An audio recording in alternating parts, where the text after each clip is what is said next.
remember last year. I think last year was brown. It was one color. We had brown. Yeah, we did have brown.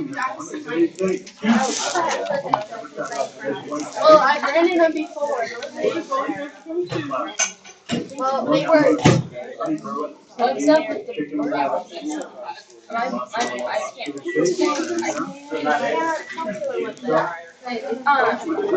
Monday's Nerd versus Jocks. Tuesday is movie/character day. Wednesdays. Get it!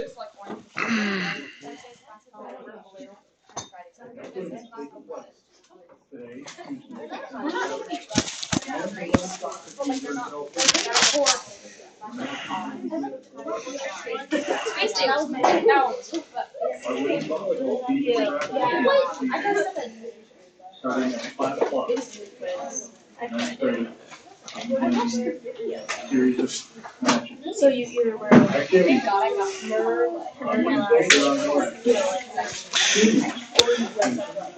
This is the part where you do your daily quiz.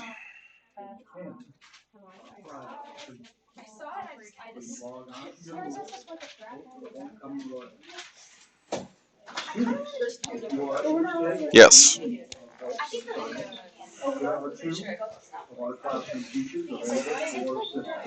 Mr. Gabriel and Mr. Shannon. They are here from 6:45 to 7:45.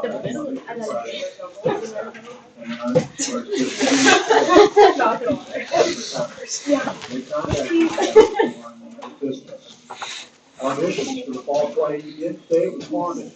It'll be Thursday, September 9th. Friday, September 10th. And it will take place after school in the auditorium. You are asked to bring your computer. And I'd like to acknowledge those of you who have been doing your diligence or being helpful with keeping the parking lot clean. Your assistance is very much appreciated. May I please?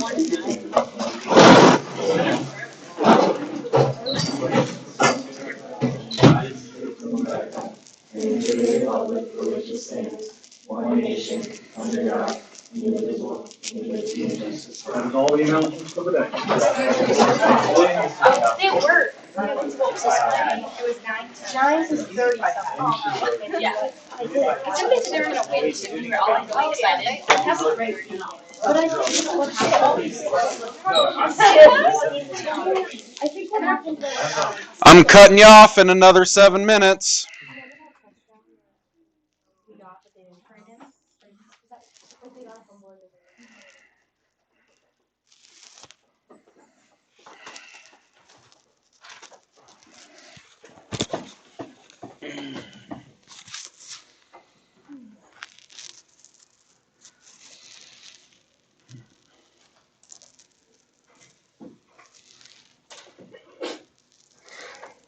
Bless you.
This calculator, but it's not really working. Define not working. So, like if I push, let's do this time. If I push y equals the blank screen, and then, I don't know, after you try to solve 5 or so problems, the screen goes black like that. Then you have to shut it off, turn it back on, it goes back to normal. Have you attempted concussive maintenance? No.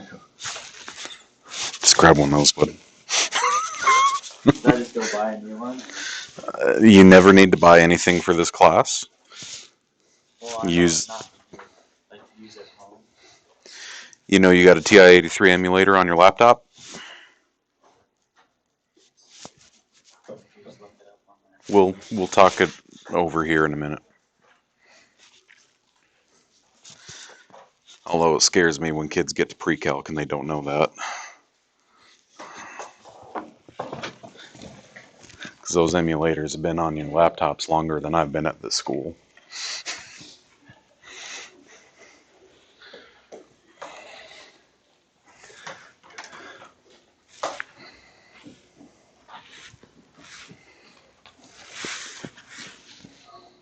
We all there?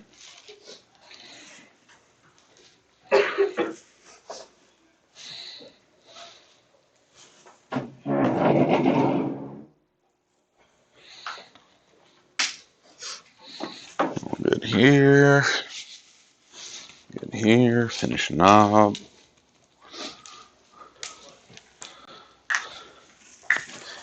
Again, make sure everything's nice and labeled, organized. I can tell what's what. You were definitely better than Algebra 2 in terms of having that taken care of for your quiz on Thursday. Looks like we're about good. So, how cross-eyed are you, Frank? Yup.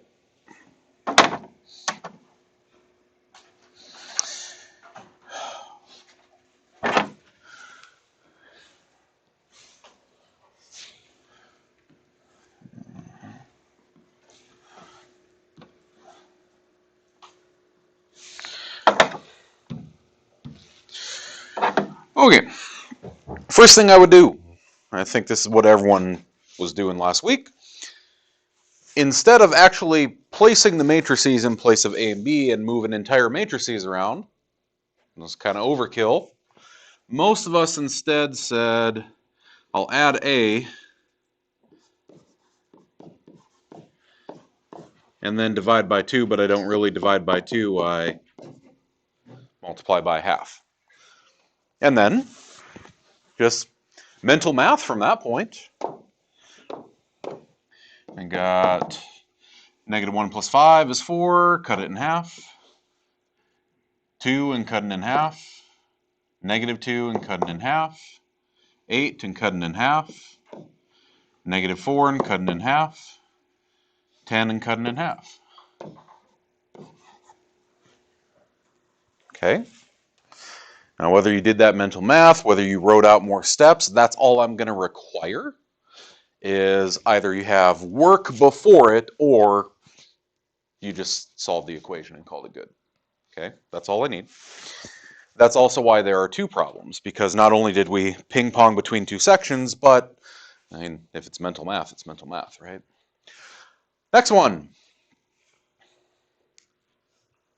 Tabletop and Magic every Tuesday after school. Castle Panic, it's right there. is a combinatorics problem that says 5 orcs, 4 trolls, 6 goblins in the surrounding forest. Goblin King will send 10 of them at random to attack your castle. The Goblin King is absolutely the worst token in there. You just cry when you pull that one.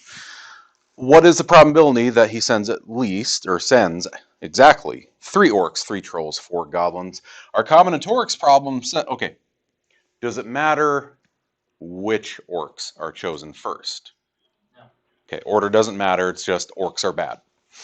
So, I'm going to send, we got 5 orcs to choose from, combination, because order doesn't matter, send in 3. There are 4 trolls to choose from, order doesn't matter, sending 3. There are 6 goblins, order doesn't matter, choosing 3. Oh, no, 4. Ah. Y'all see the screen shaking? Anyone? It's moving.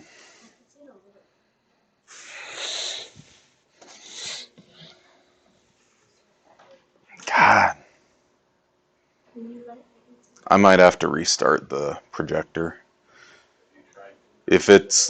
There's a difference between concussive maintenance and concussive therapy. Altogether, there's 15 critters. We're going to choose 10 of them. So that's all I need to see. Beyond that, yeah, we're going to have to restart the projector. This is bad. It's just a matter of entering it. If you can type it in as is, great. If not, you just got to go parenthesis bonkers on it. 5, alpha window 7, right? Nope, 8. 5 choose 3 times 4 alpha window 8. 8. Choose 3 of those. Arrow over, say I'm done. Times 6. Alpha window, choose 8. Choose 4 of them over 15 alpha window 8. Choose 10 of them. Doot doot and doot doot. So close to 1/5. So very, very close to 1/5. If I end up with this and I don't know what that is as a percentage, remember you can either manually divide 200 by 1001 or math. Option number 2 is change that to a decimal. Poor favor. About 19.98%. So I said really, really close to 1/5. And I will take either one. If you had said 200 over 1001, it's shaking even more. Or about 19.98%. I'd take either one. Okay, so did you have the equation or all of the work to back up the correct answer? Did you have the form? Did you have the correct numbers in the correct N and R spots? And then the correct probability.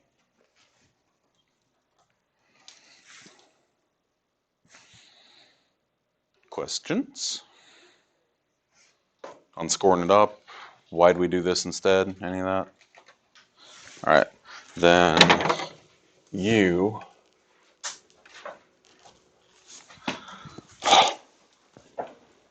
we'll give that a little bit of a break. Did we have any questions on the homework? That was, about 94.5 hours, and I did not receive any questions. So I'm assuming it either went well or my meme was entirely too accurate. Yes, ma'am. On.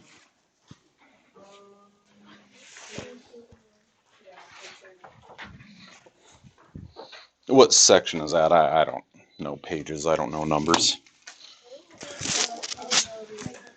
The probability one. Okay. So I can get rid of that. Oh, we wanted to save the wording.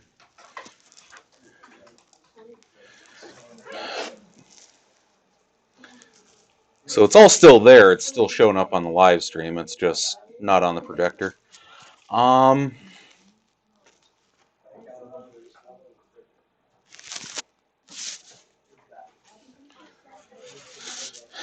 What number did you say? I heard 33 and 15.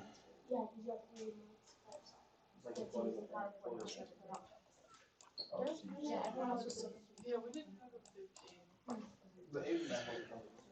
15 was just...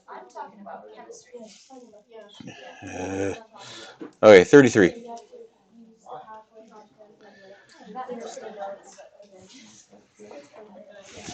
Oh, that's our combinatorics again.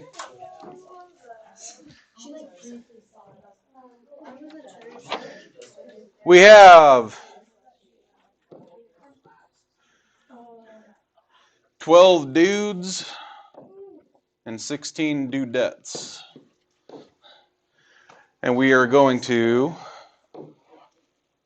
6 college scholarships. What's the probability you have exactly 3 of each? It is still shaking. I'm about to flip out. Does it matter who is chosen first? Like the first scholarship gets 40,000, but the second gets 30. No. So combinations. Grand total, I see 28 kids, and we're choosing 6 of them. It's always of that form where you have how many of option A do you have? How many are you choosing using from A times how many of option B do you have?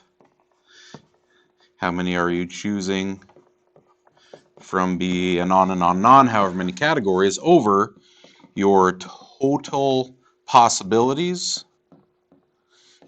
Choose your total chosen.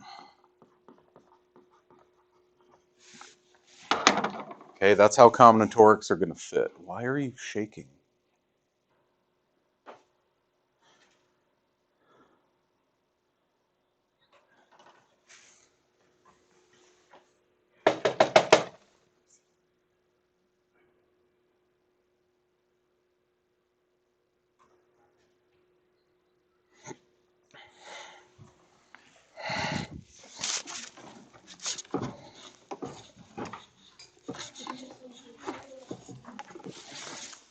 I'm just going to shut the port down, see if that does it.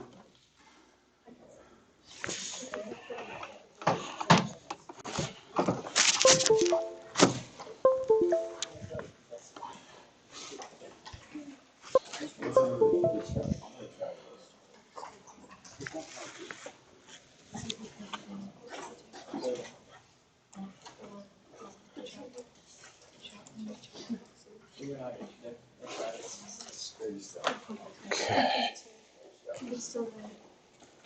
Yeah, it is.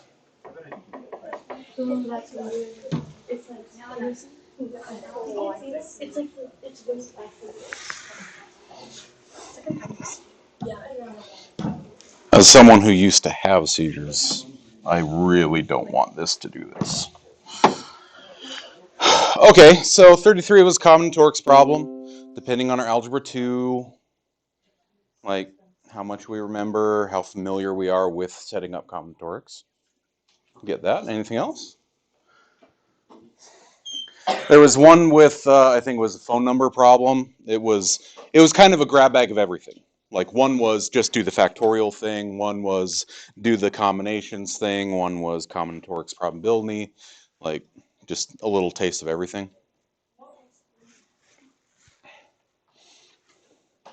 Anything else?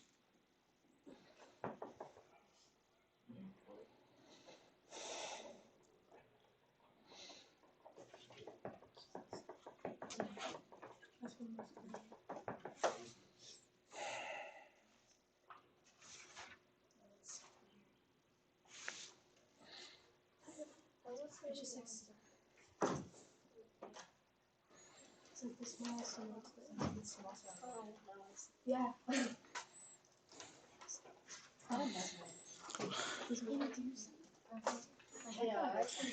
It kind of makes me want to throw a chair across the room. Do it. Nah. Last time I did that, there was paperwork.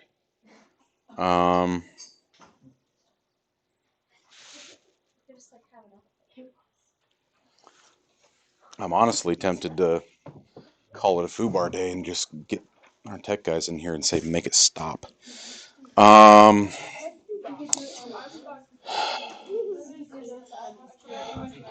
want anything bad to happen to you. Of course, we frame it in concern, right? No, I get it. If nobody pointed it out, I would just you know, it's not all logic. I know, I just see it. Okay. Oh, how about this? Who's missing today?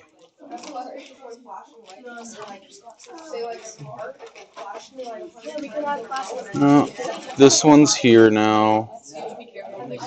Okay, we only got one gone.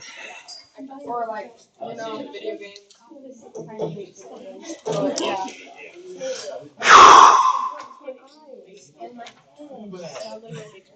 Okay, game plan.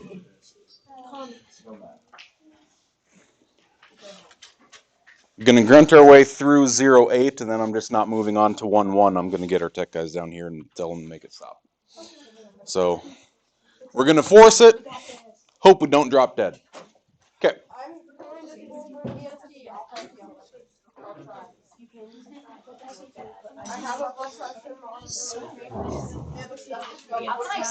Hi. Have Vanna up here? No, because we're going to be doing a lot with the calculators. At the bare minimum, everyone needs a scientific calculator in front of them that does one variable statistics. Do we need to change this to scientific? No. At the minimum, a scientific calculator that does one variable stats. For example, this, if I hit the little data button or the stat data button on it, one of the options on it says one variable statistics. It allows me to put things in as a table, and then it goes and finds all the stuff for me. I don't know if those do. If you have to be able to input as a table, cool. And then you should have, there should be a button that's like data or stat read. I feel like I did. Okay. So you are good to go. You can use that one. It won't get you the box and whisker plots, but it'll get you all the data. Okay. If you do not have a scientific calculator that's going to do that, then you're going to need a graphing calculator, because on the TI-84s, you never calculate anything by hand ever again. That's just dumb. Last year, when you first saw standard deviation, the normal curve, what I always do with my kids, there's an example that's got like 5 data points and only 5, and we run through, this is how you find standard deviation. It's a big, long formula. And you say, wow, that sucked. I never want to do that again. I said, what if you had 20 data points? And then the blood drains out in their face. And I say, there's a button for that. We're never going to do this again, because God, no. Standard deviation, down here. We started talking about that on Friday. So, range. If all the stuff before this that was measures of central tendency are numbers that are going to be the most typical for the data set. Again, the example was take everyone in here and say, what is the typical age of a person in this room? You leave me out of it, and it's 16 point something. Whether you're doing mean, median, or mode.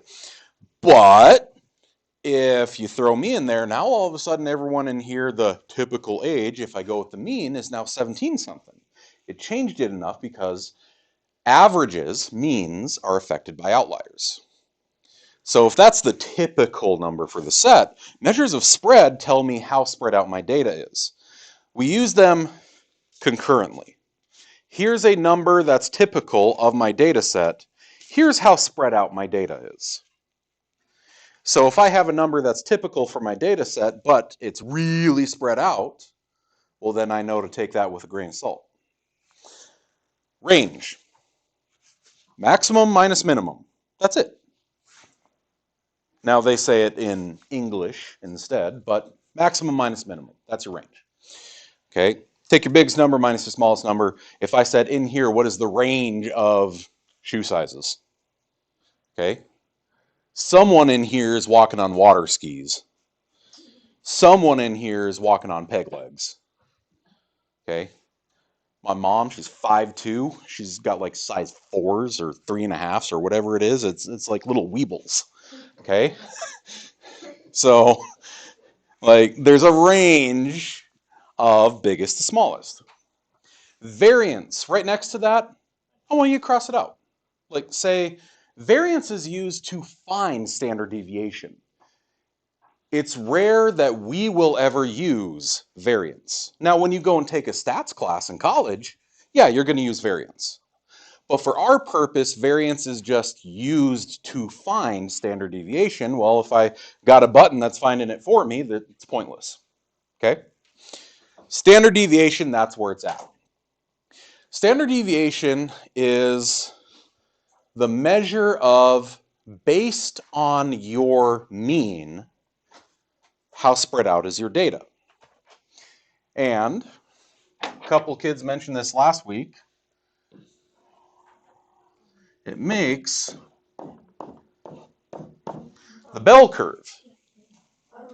Normal distribution. Because every one of those bars, every one of those fence posts is one standard deviation away. So why is it lumped in the middle like that? Why is it taller in one part in the other if each of these is the same width?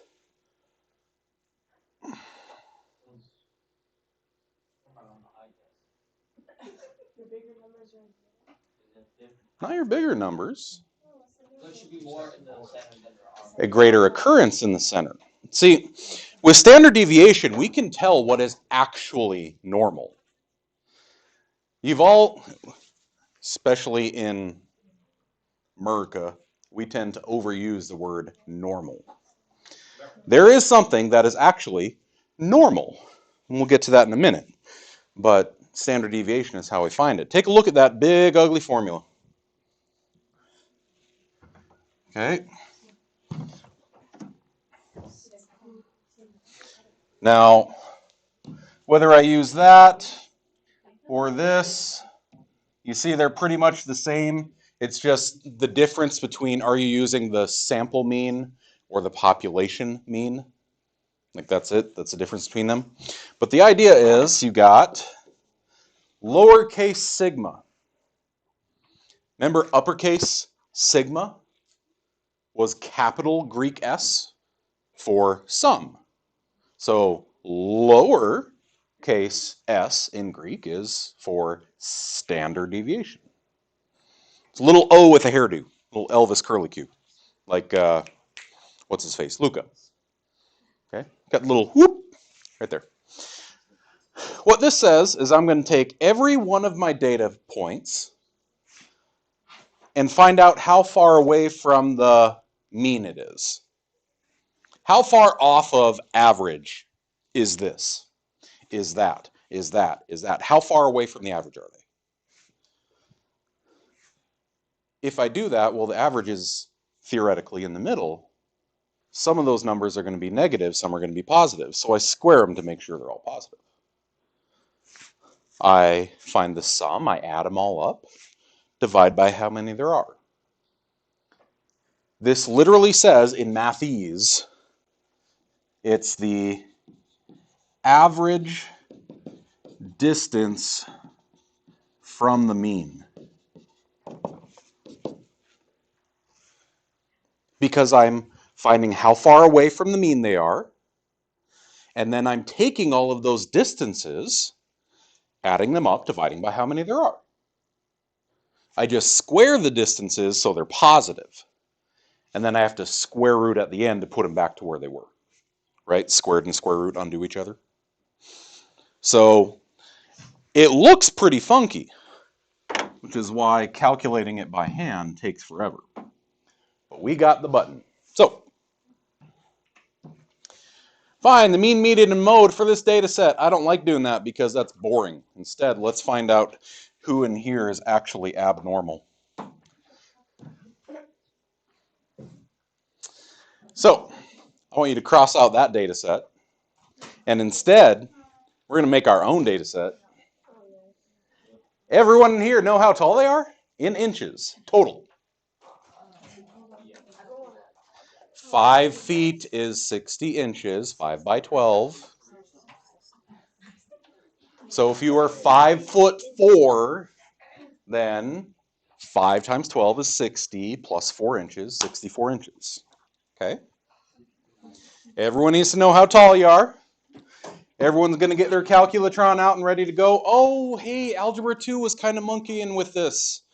If you have the bumblebees, and last time, I don't even remember what we were doing in here. Maybe we need to reset these, but we don't want to stab it in the back because the graphite gets stuck underneath the little reset button and holds it down forever, and then Sullivan has to open it up and clean it out, and it makes me cry. So how do I reset these? Second plus is memory. Option 7, reset. Enter on all RAM. Yes, I will reset this. Okay. Just so everyone's starting out a fresh slate. Second plus 7, enter 2. Second plus 7, enter 2. Get auto-tune, put a little beat behind it, make $1 million. So, well, it's not going to be a good song. Like, best case scenario gets used as background music on TikTok. So, hit stat. Edit. In list 1, we are going to go around the room and everyone's going to tell us how tall ye be. So, starting with Mariah. 61 inches. 61. 66. Everyone better be typing in the same thing. Okay. Hold on. It was Taylor and Taylor. Ah. Taylor. I don't know. 61. Boo. Okay, we're going to come back to you. Go stand next to Mariah and figure it out. Lindsay. Taylor, you're like 63. I heard a 63.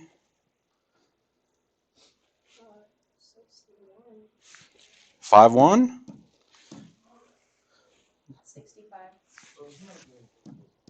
65. Aubrey. 61, I think. 61, I think. I'm not about 62. Natalie, 62. I'm feeling like a giant all of a sudden. 66. Order 66. 66. 66. Okay. 72. Colby. 66. 66. Oh no, I'm not normal. We'll find out if you are. 67. Okay, pay attention to where you're at. Do you have 12 values in there and your cursor is on item 13? Okay. 74. That might not be normal. 71. Oh, we got some more. 71. Got some more near 6-footers here, so that might actually make you good. 65. 63. Paul? 70. Okay. Taylor, we figure it out? 62. 62.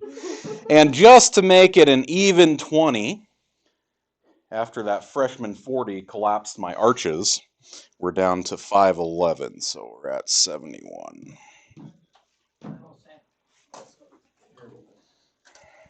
Okay. Now, who remembers how to find all the numbers? I don't need to calculate everything on my own. My calculator can do it for me. Stat over to calculate. Now, it's important to note, one variable statistics, I have a thing, and I want to find the data for that thing. Two variable stats is where you have two lists and you want to compare them. For example, amount of sleep you got compared to your test scores. Okay? Amount of time on TikTok compared to your test scores. Okay?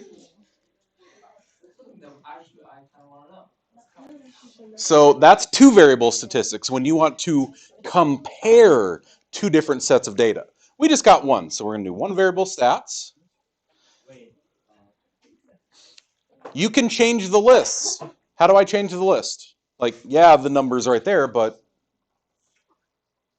how do I actually change it? What if I wanted list 3 instead? Okay, right down here, secondary feature, list 3. If you're on a TI-83, it defaults to using list 1 and no frequency list. So if you want to change it, it's just going to say one variable stats and then Blinky's going to be right here on your main screen. So you could say list 1. That just looks like a 4. You can say list. You have that happen when you're typing? Like the primary causes of the American Civil War, dude, where are my keys? Okay, so list 1. If you then wanted a frequency list, you'll see the comma button. Okay, you would hit a comma and then you would say what your frequency list is. So just like when we're going to do review regression, same thing, you would just put the different things that a TI-84 has in a pop-up menu, you would just put them separated by commas. So I do all the stuff, I calculate, and we say that the average height in here, the mean, 6'6". Or 5'6". Oh yeah, 6'6". That would be like, okay, 5'6". Way to go. What does this say?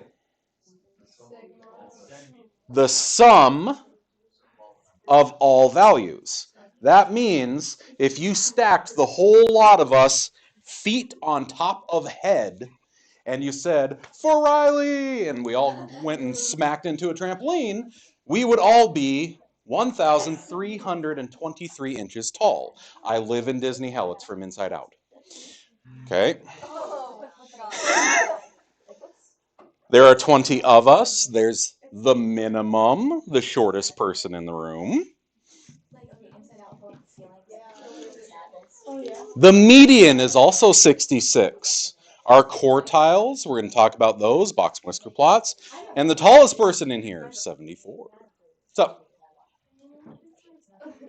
can I fix your calculator?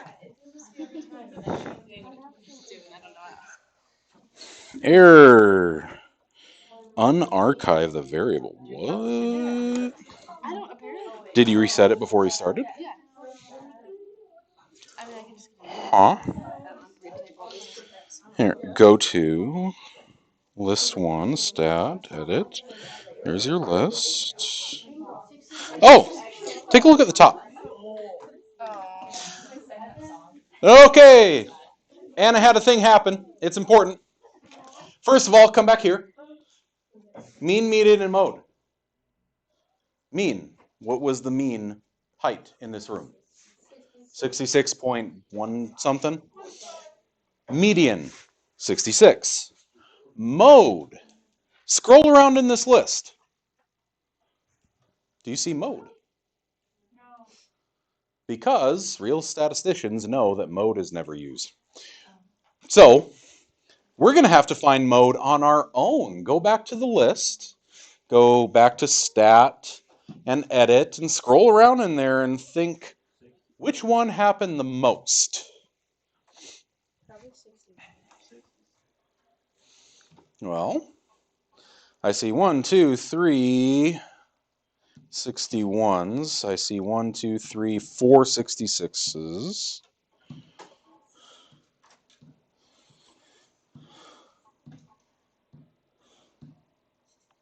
Yeah, 66. Happened 4 times. I can't believe we got so close to 60. I mean, 60, but we never were at 60. We never had a 5-foot even. Never had a 5-foot block. Well, so go ahead and write those down. Then we're going to come back to, and I had a little problem pop up.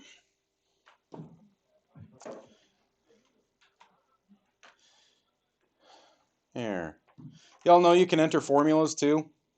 If I hit list 2, I can say that list 2 is like list 1. And it'll just populate it for me. So you can set up the list to do things with previous lists. The reason I'm doing that is, how many times have you gone up here to hit clear to clear out your list, but maybe instead you accidentally went delete?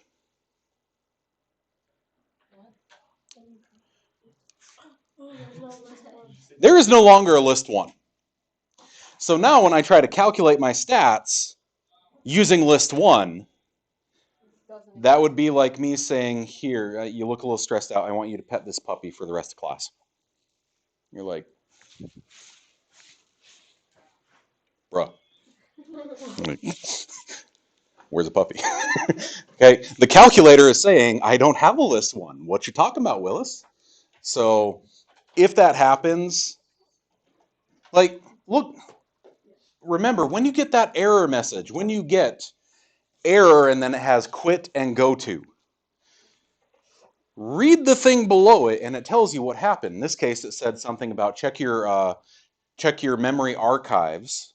If I hit go to, it went to list 1 and it was blinking on list 1. It says, hey, check your lists.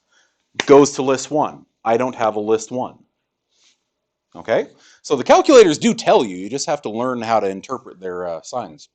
So How do you get list 1 back? you got to reset the calculator. It's just gone forever. I haven't found another way to put it back. Oops. So, all right. No, he just told us how to reset it. Wait, no. But like, I don't remember. It's the second plus 7. Second plus 7, enter 2. Second plus 7, enter 2. Yeah, that'll bring it back. Okay. Now, measures of spread. Measures of spread. Range. It doesn't list it on that first page. It's interquartile range. Remember doing the box and whisker plots? Yeah. You had the whisker that went all the way over here to the minimum. Quartile 1. Median. Quartile 2. Maximum. Interquartile range is quartile 3 to quartile 1. How big is the middle 50% of your data? Because each quartile is 25%. So it's how big is the box? That's interquartile range. Okay. Range, interquartile range, variance, we said we're not really going to use. Standard deviation. So, standard deviation. Cross out their data box. Instead, it's on our list here. We put in all of our data. If I do stat and I do calculate and I say my one variable stats, you see that mine says list 1. I already deleted my list 1. I go to calculate and it says, homie, don't play that. So, I can change mine to list 2. You see when I went to go to, it went to list 1. It says you do not have a list 1. So I'm going to change that to list 2. Stat, calculate, one variable stats, second list 2. There we go. Wait, so for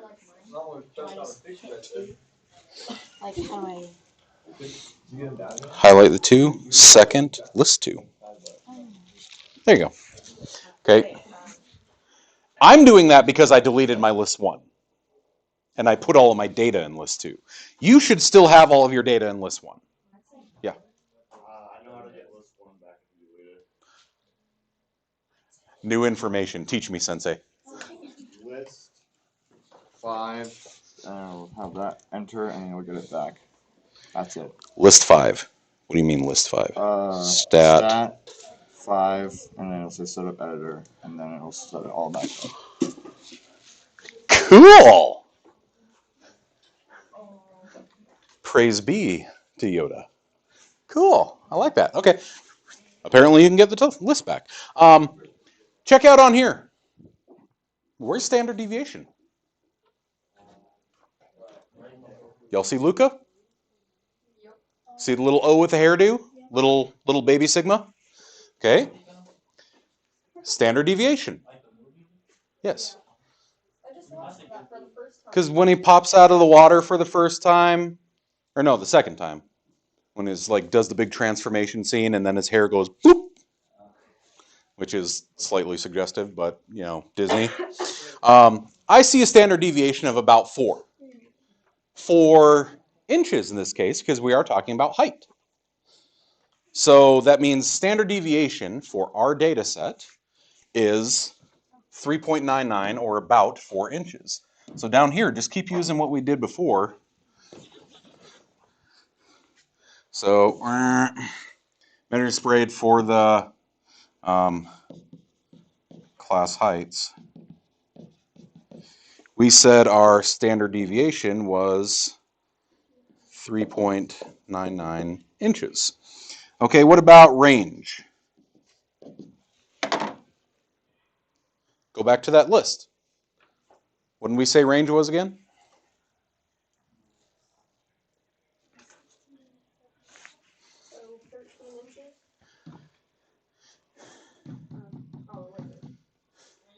Maximum minus minimum. What is the tallest kid minus the shortest kid? And I see 13 inches. Okay.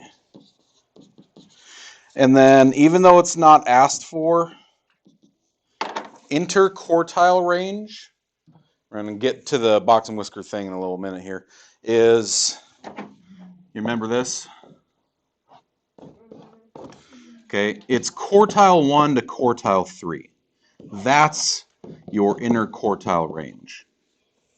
So in this case, 70.5 minus 62.5, 8 inches. That means the middle 50% of our class is in an 8-inch range.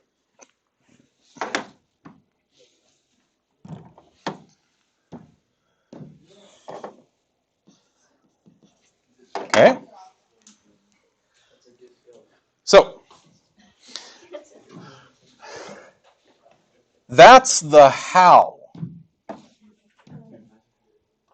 Next to each of those,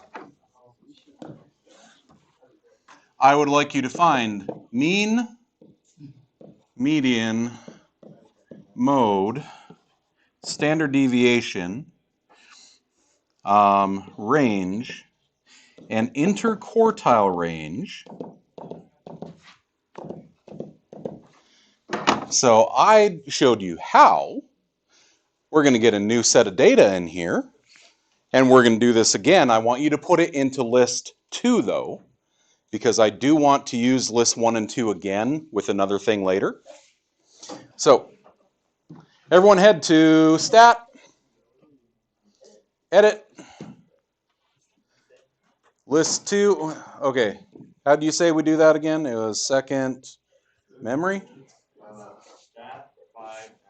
Stat, stat, setup editor, and that just brings everything back? Yeah, even the data. So stat, edit,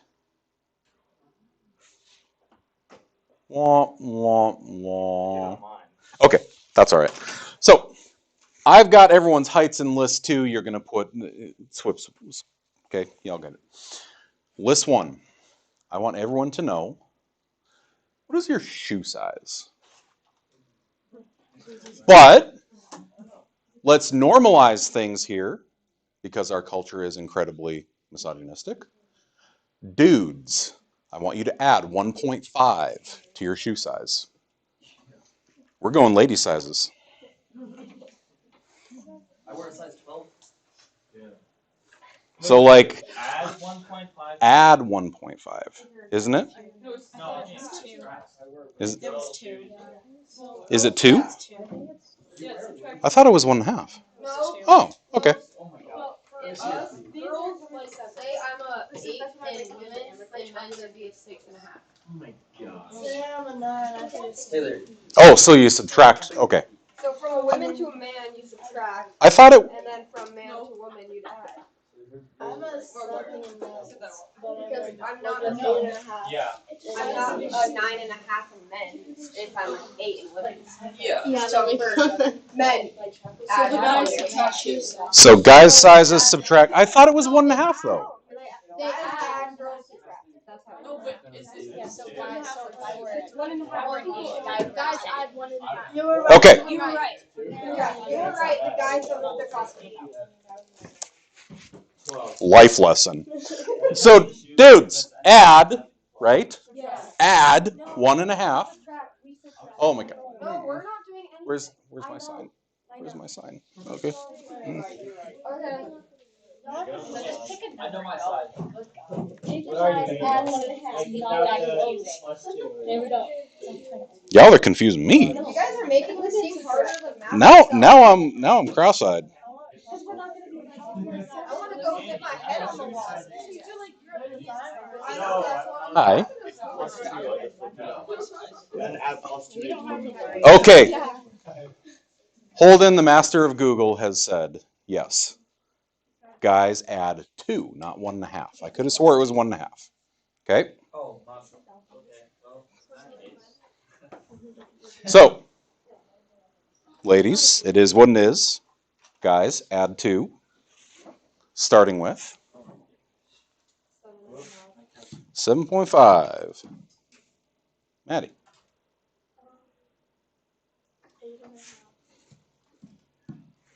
8.5. Paul. 13. 8. 7. Add 2. 12 and a half. 12. 15. 9. 9. 9. 7.5. 7. 7. Oh. 8. 8. 8. 8 also. 10.5. I think we found a node.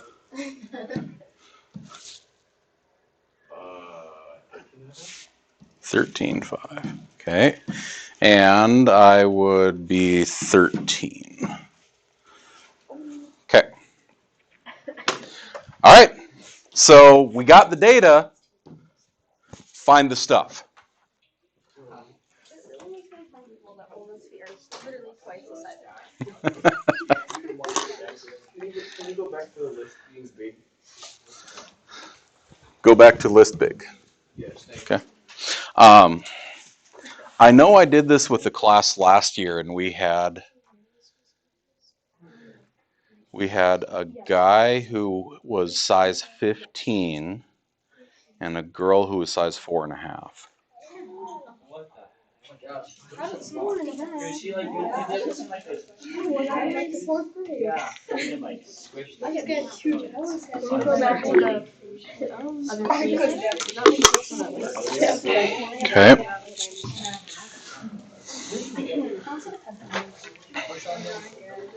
So, go and find your measures of central tendency and spread for this data. They actually worked. And then it worked.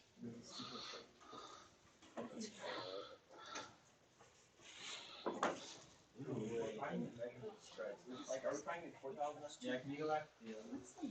Can you go back to the page where you said? Yeah, I'm good. That's stuff. Oh.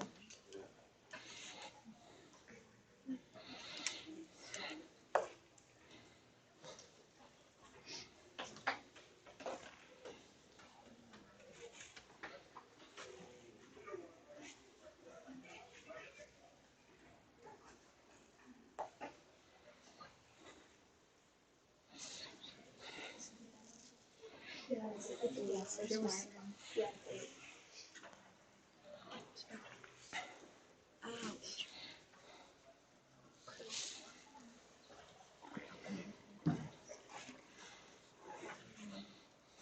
Okay, I got a whole bunch of data.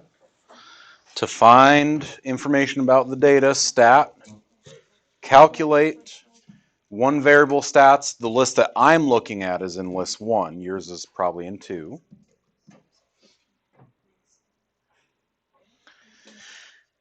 And I see mean 9.6. Yay or nay? Okay. I see median of 8.25. You notice we got a really small sample size here. We only have 20 data points.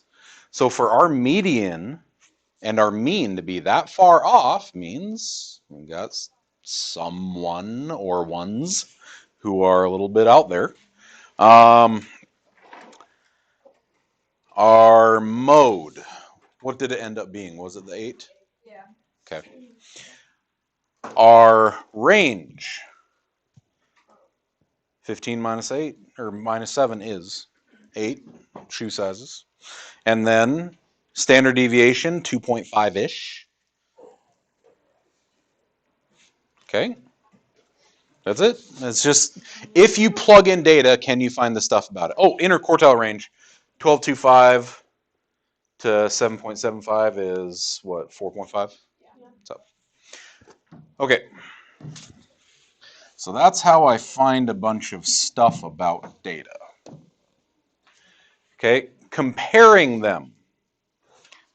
So if I gave you 2 big honkin' lists, you could find all that stuff for them. So what I want you to do next to this is, instead of actually going through all of that, I want you to write what we do with them. And what we do with them is generally tell me which one is greater. Set 1 greater than. Tell me which one is typically larger than the other. And then, because that's my measure of central tendency, next up you're going to tell me if it's consistent or inconsistent. Which one is more consistent or not? That is your measure of spread. Here's what I mean. Y'all probably know that kid who brags up that they can hit a half-court shot. Like, I'm so awesome, I can hit from half court. Cool. How consistent are you?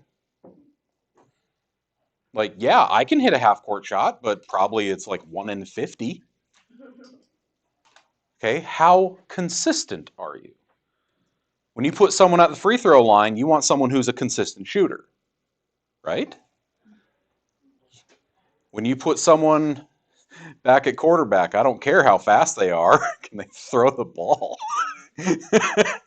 Like, you need to be consistent in addition to having a particular talent. So if I get something that on average it is greater than this one, but it's really spread out, its measures of spread are greater than the other one, then it's an inconsistent data set. Okay, case in point would be maybe temperature in the Black Hills in October. Because y'all know that we've had days where we're hitting 90, but then we've also had 1.5 feet of snow on October 3rd. So that's not very consistent temperature. So that's all I want you to write here. We're not going to actually go through it. If you find two data sets, you can tell me which one is typically bigger, which one is more consistent, meaning its measures of spread are smaller. Okay, that's all I wanted out of that one. Frequency distributions. You've seen these as just tables, okay? But it's been a long time since you've seen them. They're probably going to come up more when you hit stats. Right now, it's more just a review thing. Frequency distribution, class interval, relative, cumulative, and cumulative relative are a frequency distribution says how many of each category.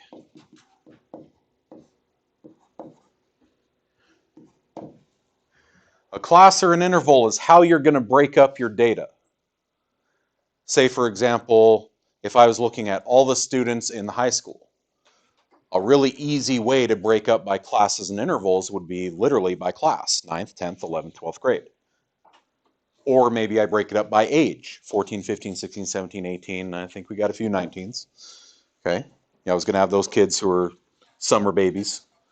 My kid was born in June. He's going to be 18 going into his senior year. Class and interval. So it's just how you break up your data.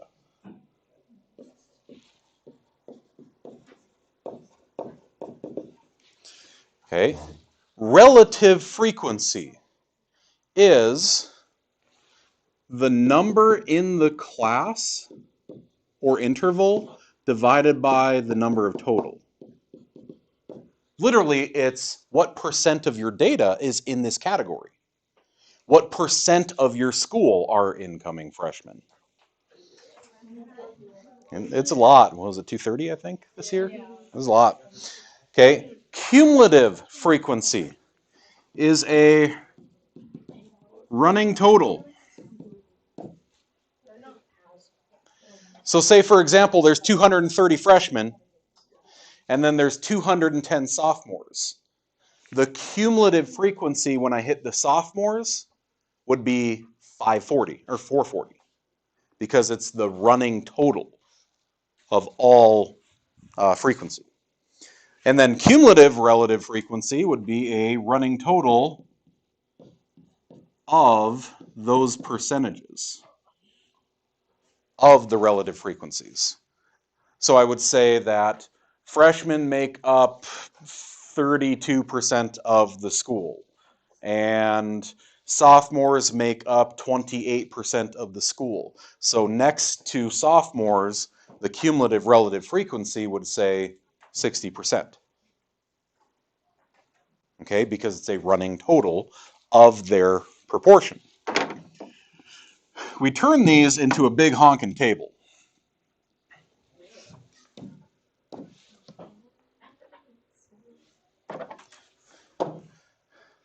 We got to be careful, I learned in the past, on how we abbreviate these too. First, we're going to have our class or interval. Then we're going to have our frequency. It tells me how many I have. Then we're going to have our cumulative frequency. Then we're going to have our relative frequency. Then we're going to have our cumulative relative frequency. They're not hard. It's just data crunching. Okay. Oh, next to the classes and intervals, if you could, try to break your data up so you have maybe 4 to 6 classes or intervals. We don't want only 3 intervals because then there's just not enough categories to break our data up into, and it's going to look really lumped. We don't want to have too many because then all of our data buckets are really, really spread out. Experience has taught me if you have 4 to 6 categories, you're good. First, wow, this is an old book. Isn't this year going to be like Super Bowl 53 or something? I know we're well past 50. That's an old book. Winning scores for the first 42 Super Bowls are shown below. What is the lowest score that you see up there? 14. Yeah, 14. Ooh, that is. Defense wins championships. How about highest? 55. Anyone else see higher or 55? 55. Okay, so I need to break up my data from 14 through 55. I want to have 4 to 6 categories. What should we do?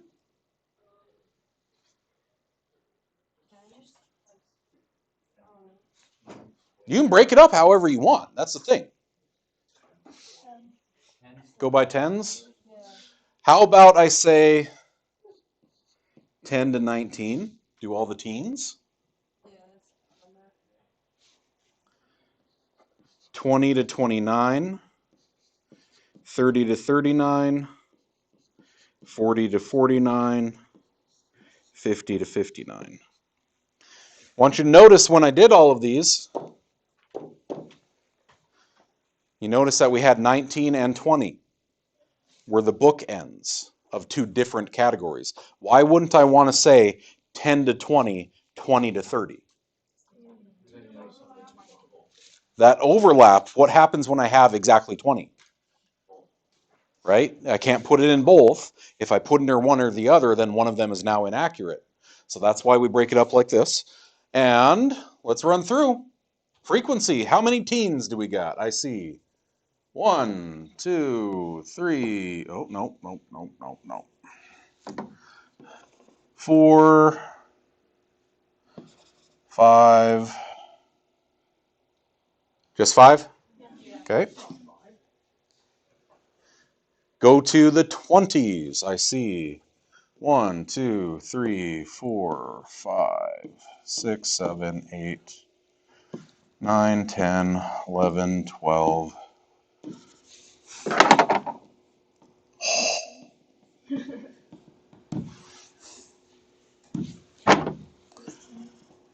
$13, 14, 15. There it is, 16. Okay, 30s. 1, 2, 3, 4, 5, 6, 7, 8, 9, 10, 11, 12, 13, 14, 15. Okay. 40s. 1, 2, 3, 4. Just 4. And 50s. 1, 2. Okay, so that's frequency. Cumulative frequency is a running total. So, yeah, I've seen 5, but once I say all the way up through 29, now I've seen 21. Now I've seen 36. Now I've seen 40. Now I've seen 42. Running total. Cumulative frequency. Cumulative means altogether, added up. Next up, relative frequency. Now you can do these as a fraction, you can do them as a decimal, you can do them as a percentage. Most people like doing it as a percentage because we understand percents fairly well. So if you would, if there's 42 altogether, take 5 divided by 42.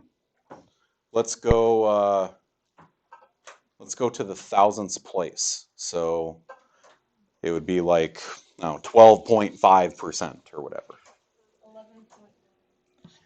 11.9%. Okay, remember we're still going relative frequency, so we're going off of blue here. 16 divided by 42. 15 over 42.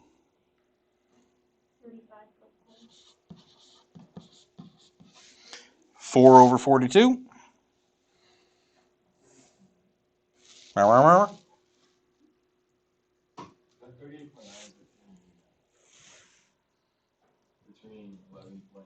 38%.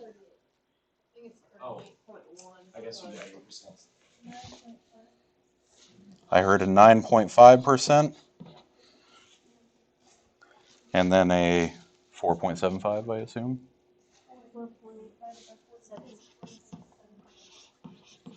Okay. Just ballpark. Okay, wait. Can we come back over that? Percentage.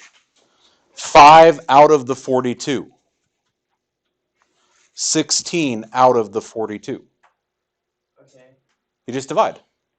Relative to the total 42 data points, there is 11.9% of my data in this class or interval. Understood. Thank you. Okay. And then a cumulative relative frequency is a running total of those percentages.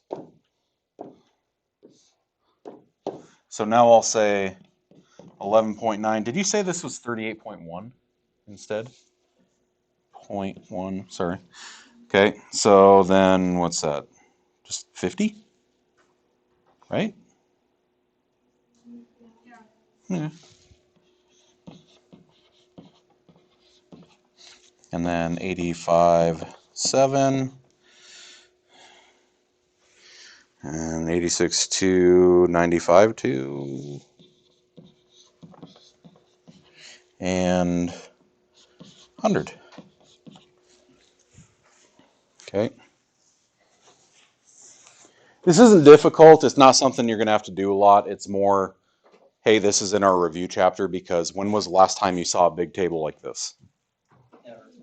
Algebra 1, maybe? Okay, it's just been a long time. I get this question every single year on Remind. Or worse yet, the next day when kids say they didn't do the problems. What's a histogram? You got a laptop out? Beat Holden to it.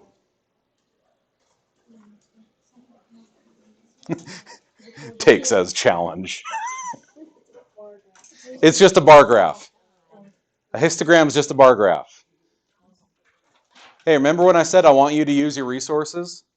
Why would you come to class the next day having not done the problem that says make a histogram because you didn't know what a histogram was? How many times a day do you Google something anyway? Why can't you Google histogram? Okay. I'm a teacher who gets a new batch of teenagers in my room every year, every semester. You know how much crap I got to Google? I don't understand what you're saying. Okay. So when they ask for a histogram for the frequency distribution, then you're going to have your 10 to 19, your 20 to 29. You're going to have your categories, and you're just going to turn those into bar graphs. Which thing do you? Okay? Whatever they tell you. Make one for the frequency distribution, then make one for the relative frequency. Whatever they told you to. There's one problem like that in the homework. It's just, hey, do we remember how to do this stuff? Okay?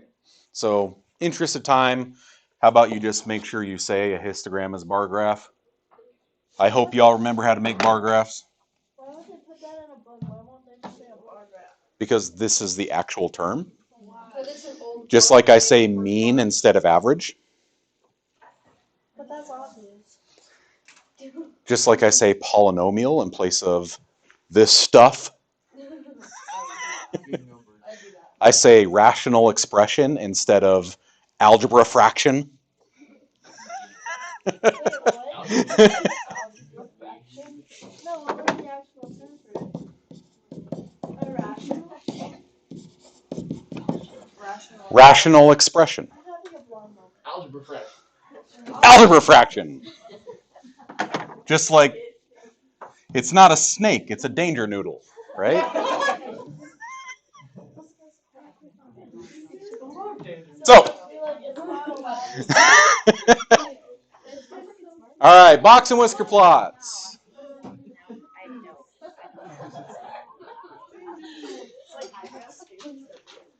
Box and whisker plots, if you remember them, I hope.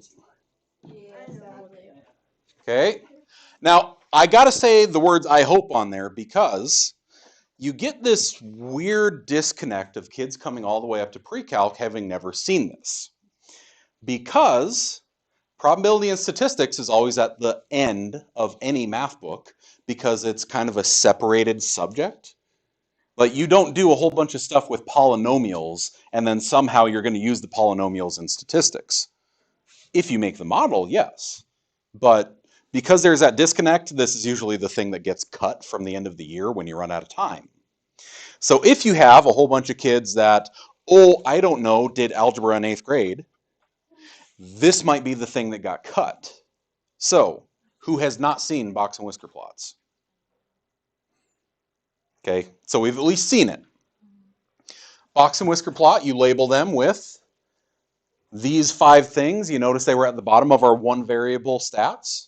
It's also called the 5-number summary because you use them to make a physical representation of your data to show how spread out your data is. They're called quartiles because 25% of my data is in each of those. It is possible that you have a box and whisker plot that looks like this. And that's it. In that case, I would have a minimum, quartile 1, median. Where'd my whisker go?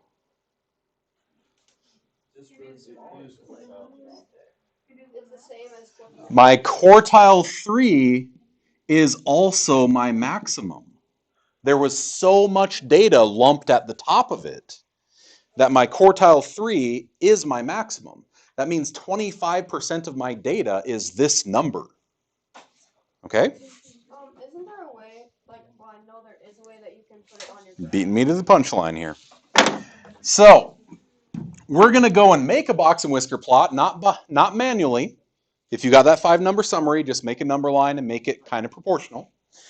But coming back here, we got a bunch of data. The last data that we did was our shoe sizes, right?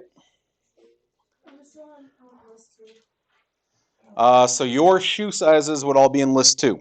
Yeah. Yes, you can make a box and whisker plot on your calculator by plotting your statistics. Where would this be? Stat plot. Right above y equals.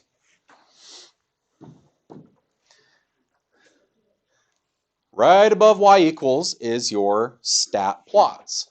I'm turn plot 1 on.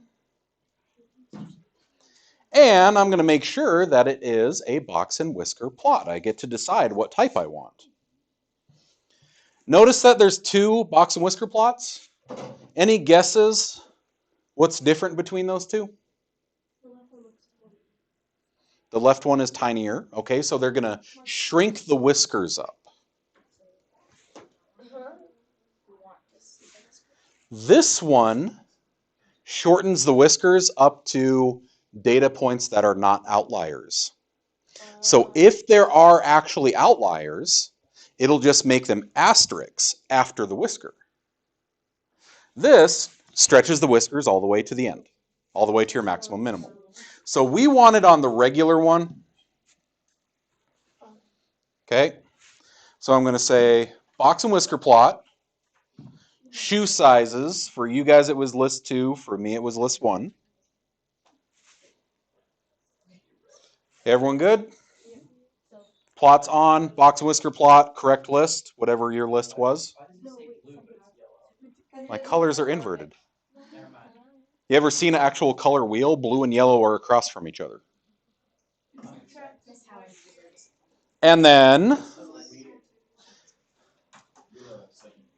well, how do I actually get my graph now? Like, there's no option. Just hit graph, right? It's off the screen. You have a choice of either going to the window and manually changing it, or under zoom, there's a bunch of different options, and option 9 is zoom to my statistics.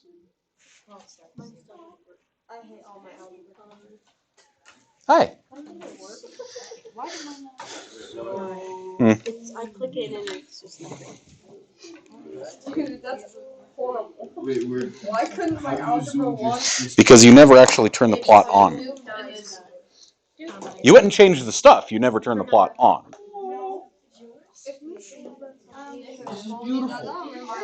Okay. I've never seen that before. Which means if we can separate data into two different categories, it's really easy to compare that data. So, real quick, let's separate out.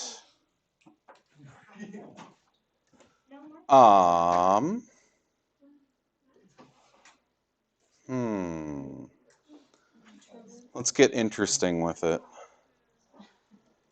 Who... I want to have kind of a even split here. Who lives in city limits? In city limits. Okay, that's too many. All right. Who? Oh, weren't we about an even split? No, we had a lot of. We only have one sophomore in here. How many seniors? 1, 2, 3, 4, 5.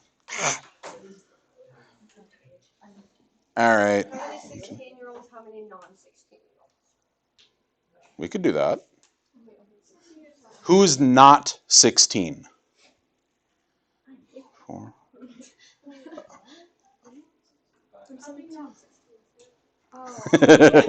Not soon. Okay, we'll do that. Okay, we're going to do 16-year-olds versus not 16-year-olds. Come back to stat. Edit. In list 1, you can always arrow up, hit enter on list 1, and clear it. Like that.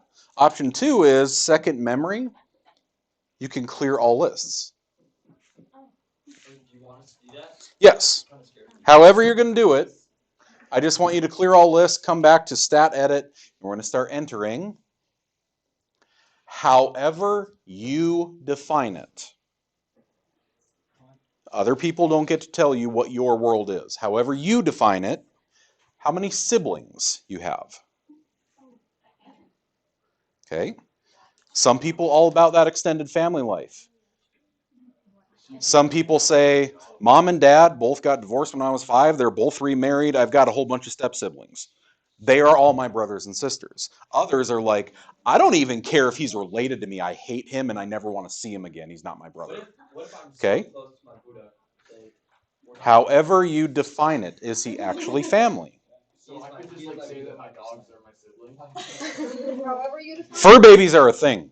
I'm all about yes. My parents accidentally called me my dog's name one time. Oof. Okay, so starting with, we want to get the data in here. Starting with the 16-year-olds. Everyone who is 16, how many siblings do you have? I don't know. 2? Oh, 0. Another only childer. Cool. Who's 16? I have 4. 4? I'm 17. 1? Don't look at me, I'm 15. 2? No. Anyone in the back row 16? Andrew.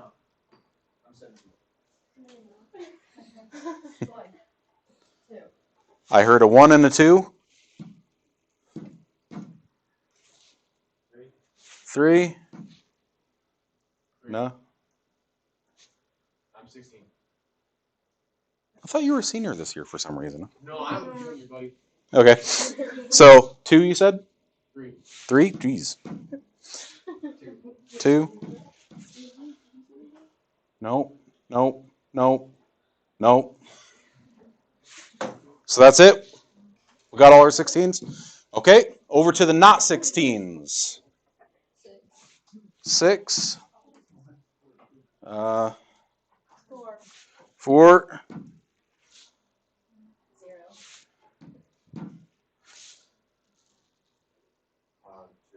2.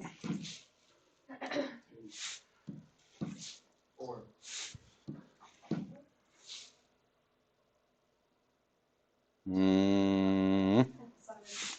Um, 2, 3, 1. Okay, and I am not 16. 0. Hey, that was pretty even. Who has 7 siblings? Yeah. My wife's aunt had 11 kids. My mom is the youngest of 14.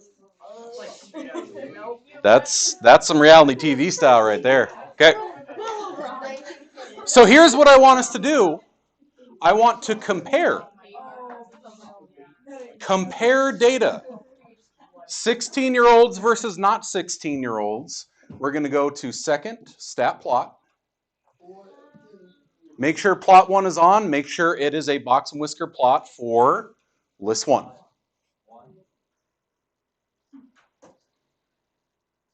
Because now list 1 is going to make a box and whisker plot of all of our 16-year-olds' amount of siblings.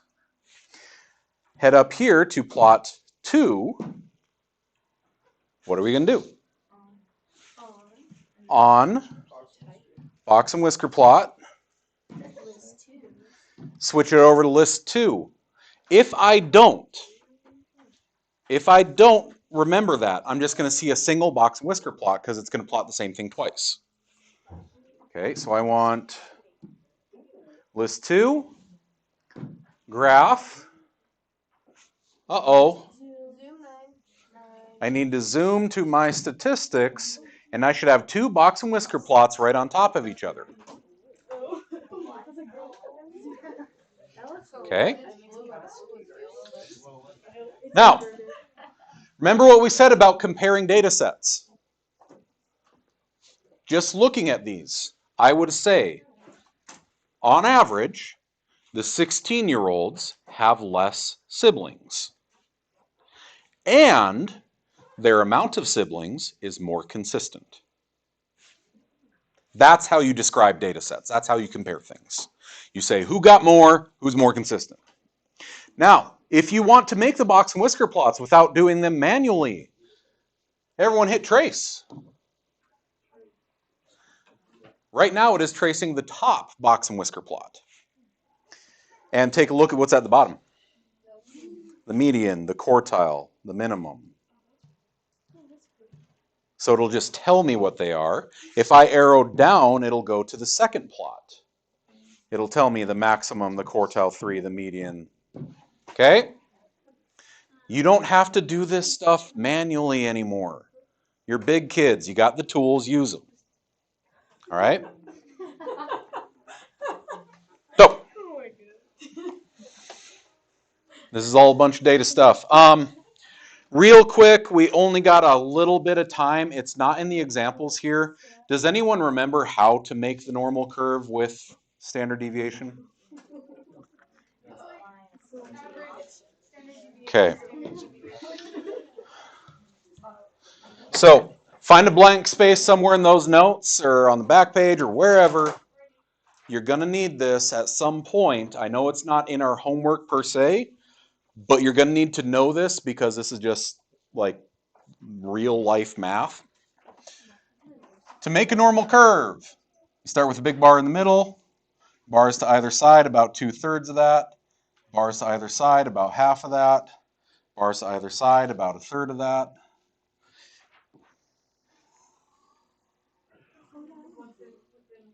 Okay. And we're going to write out all those percentages. In the middle goes your mean. Not your median, your mean, the average. And then you keep adding a standard deviation to make those bars. Or subtracting a standard deviation to make those bars. Okay? So you put the mean in the middle and then you go out and each of those fences is a standard deviation. I'll tell you right now that considered a normal in terms of consistency means my standard deviation is about 15% of my mean. Because literally what is called z-scores, things that are actually normed around 100 standard deviation, or 100 for a mean, and then standard deviations of 15. So this is what is considered the normal curve for z-scores.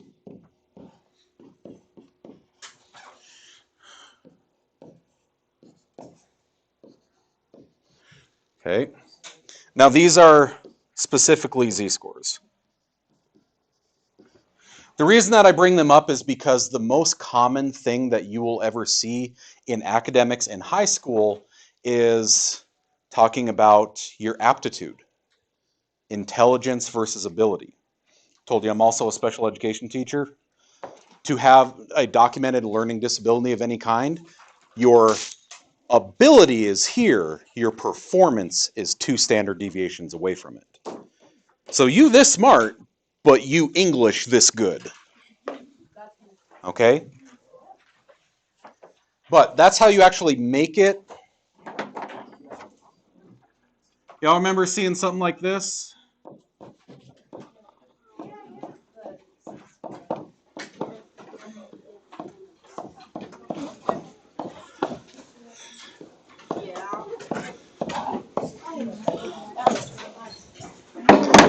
What I would like you to somewhere add on there, bummer that we put everything away, please put on there, normal is technically everything within 3 standard deviations. To be mathematically abnormal is to be more than 3 standard deviations away. And if we did that, everything we did today, no one in here is abnormal in terms of their siblings or their shoe size or their height. No one in here is actually outside of normal.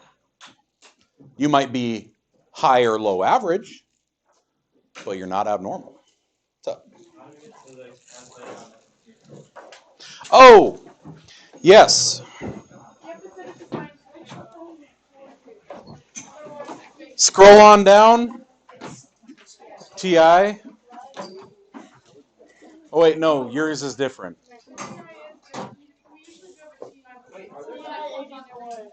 Yours is different. Okay. I have a video for it. I'll send it.